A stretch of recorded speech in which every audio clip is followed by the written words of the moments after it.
What is up, guys? DJ Eastwood here. This is the Run It Back podcast, home of the most brutally honest Philly sports takes on YouTube. Some people don't like it, but it's because... Finish that in the comments for me. Go ahead, hit the comments, and finish my slogan for me. Before we get into this content, please go ahead and hit the like button on the video. It helps me out tremendously. And please hit the subscribe button if you are not subscribed to this channel already. If you watch these videos regularly and are not subscribed, please just do me the favor of hitting the subscribe button. It helps me out greatly. All right, listen, man. First things first, the Eagles just released Nigel Bradham. Nigel Bradham is out of here. He's gone. A few people were kind of upset about it. I don't really understand that because we signed a dude to $40 million contract in 2016 after he had a big year, and he was really never very effective after he signed that contract. Just injury after injury. Never really lived up to that contract. It just is what it is, man. It seems like that happens with a lot of the players that we sign to big contracts. They never play as good as they played that got them that contract. That just is what it is. He's 30 years old, about to be 31, I believe. It's time for the Eagles to get younger. It was obvious that we were going to cut him. I don't know why anybody would be surprised by that. I said in a video months ago that Nigel Bradham's not going to be here next year. It just makes the most sense for the Eagles to save that money by releasing him. He had $10 million left on his contract, so we saved $5.5 million by cutting Nigel Bradham. That just is what it is. We went from $41 million in cap space to about $46 million in cap space, and that is perfect timing for what just happened earlier today. Stefon Diggs deleted Minnesota Vikings from his social media pages. There is rumors that the Minnesota Vikings are willing to trade him. There is rumors that he is unhappy in Minnesota.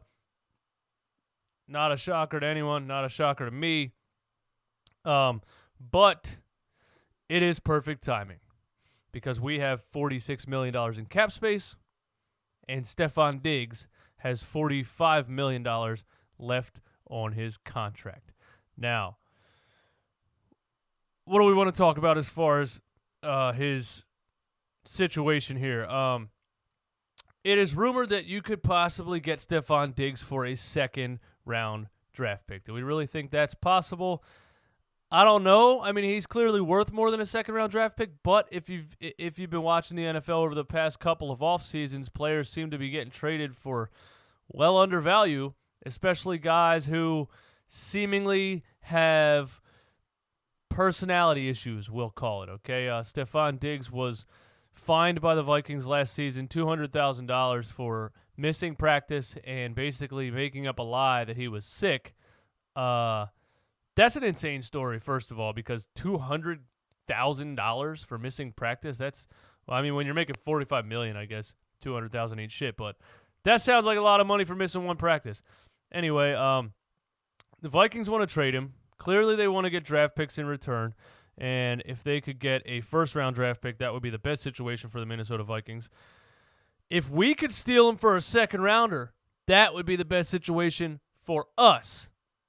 The picks that we have in the upcoming draft are a first-round pick, a second-round pick, 2 third-round picks, 3 fourth-round picks, 2 fifth-round picks, and a 6th-round pick.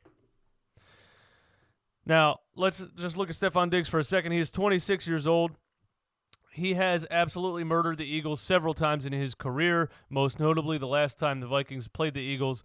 He went off for 167 yards and had 3 touchdowns and ripped my heart out of my chest because I had a hype video that I put out before that game about how we're going to destroy the Minnesota Vikings, and then the Minnesota Vikings absolutely spanked our asses, bent us over, and spanked our naked asses. And it was just embarrassing. It was putrid. It was disgusting.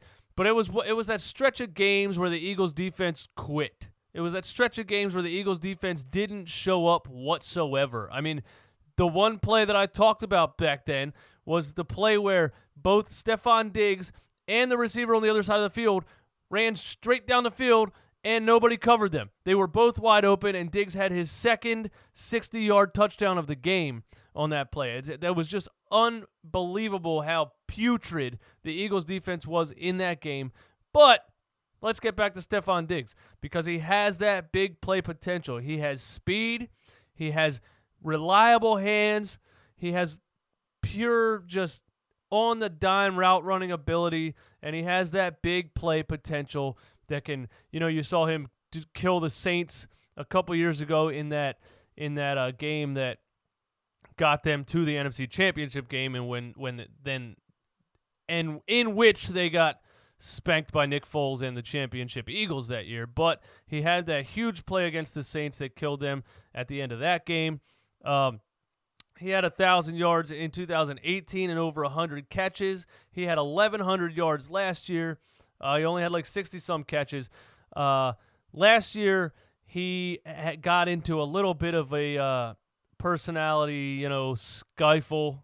I don't even know if that's a word. With Kirk Cousins.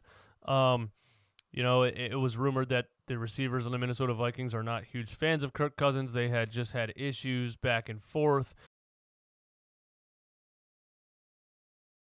Woo! Had to go get myself a Teddy Bruschi because I'm just getting so hype thinking about Carson Wentz and Stefon Diggs teaming up for the next 6 years, potentially, in my mind. It's in my fairy tale. I already put it together in my mind. Where was I?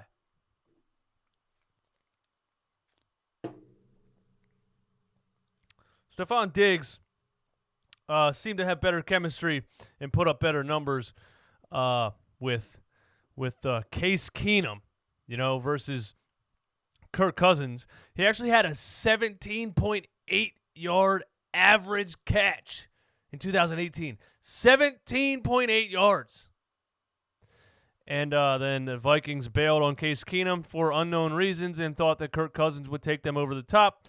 And they were worse the next year. So I think Stefon Diggs is angry about that. I think he's not really interested in playing for Kirk Cousins.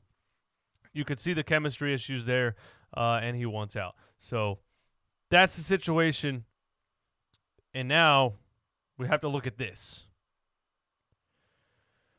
Like I said, $45 million left on his contract. The Eagles have $46 million in cap space. I'm not a salary cap guru or anything. I don't know exactly how it works out, but it seems to me like $45 million and $46 million, it should be possible for the Philadelphia Eagles to make that happen. Now, that wouldn't leave us any more room to sign any other free agents unless we cut some other guys, who knows, man, Malcolm Jenkins, Alshon Jeffrey, you don't know really what they're going to do to make moves to free up more cap space or sign other guys. But the $45 million is the one thing that might hold them back from pulling the trigger on the Stefon Diggs thing.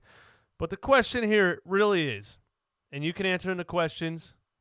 You can answer in the questions. You can answer in the comments this question, as I'm going to give you my answer right now. Would you, if you were Howie Roseman, give up a first-round draft pick, the number 21 pick in the draft, for Stefon Diggs? Yes or no? Let me know in the comments. My answer is simple. Absolutely. I absolutely would, and I would for a few reasons. The first reason is we suck ass at drafting. We suck ass at drafting.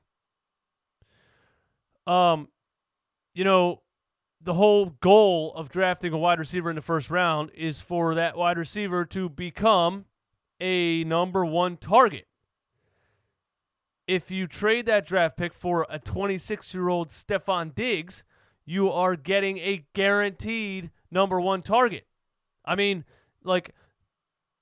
receiver you draft in the first round could suck ass, Number 21 overall. Last time we drafted a wide receiver, number 20 overall, Nelson Aguilar. He sucks ass. You could trade that pick for Stefon Diggs, who would not suck ass, who would probably pretty much guaranteed not suck ass. It's much less likely for him to suck ass than the player you draft. Although if Henry Ruggs is there, that's a tough one because he looks promising. That is my take on this situation with the Stefon Diggs. Do you think the Eagles could pull off a trade to land him? Carson Wentz has not had good receivers his entire career, consistent ones. I mean, he started his career with Jordan Matthews and Nelson Aguilar. We gave him Alshon Jeffrey, but he got hurt and Nick Foles won the Super Bowl with him. We gave him Deshaun Jackson, who couldn't even play more than 2 games in the season. Both of those guys were out for the year. Please give Carson Wentz a long-term weapon. Do it now, Philadelphia Eagles. My name is DJ Eastwood. This is Run It Back. Thank you for tuning in. Hit that subscribe button. If you're new to the channel, go ahead and hit the like button on the video, please. And you can follow me on Twitter at @IamDJEastwood, where I live tweet Sixers, Eagles games, and I just tweet all day long about whatever. And you can follow me on Instagram at @IamDJEastwood, where I just post Sixers and other random stuff pretty much every day. You guys have a blessed night. Peace.